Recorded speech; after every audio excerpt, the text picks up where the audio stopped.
Cricket میں دیکھتے ہیں ذرا کیا ہو رہا ہے. وہی ہوا ہے جس کا ڈر تھا.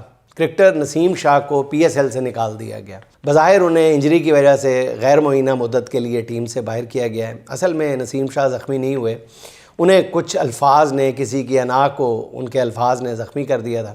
نسیم شاہ سے غلطی یہ ہوئی کہ انہوں نے ایک چھکا ایسا لگا دیا جس سے وی آئی پی لاؤنج کے شیشے ٹوٹ گئے اور جس کی کرچیاں لاؤنج میں بیٹھی کسی ملکہ کے انا کی بت پر تیشہ بن کر لگی ہیں.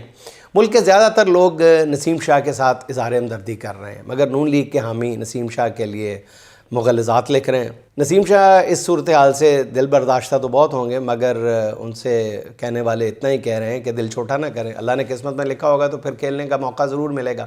فی الحال اس بات پہ شکر ادا کریں کہ انہیں صرف ٹیم سے نکالا گیا ہے، اور دل سے دعا کریں کہ اس سزا پر میڈم وزیر اعلیٰ کا غصہ ٹھنڈا ہو جائے. صحیح، اگر ٹیم سے نکالنے پر بھی غصہ ٹھنڈا نہ ہوا تو نسیم شاہ کو سی سی ڈی اسکواڈ کے والے اللہ نہ کرے کیا جا سکتا ہے. بلکہ میں تو کہوں گا کہ نسیم شاہ کو چاہیے کہ وہ میڈم وزیر اعلیٰ کی رحم دلی پر ان کا شکر بجا لائیں، کیونکہ جان بچی سو لاکھوں پائے. زندہ رہے تو کرکٹ بھی کھیل لیں گے.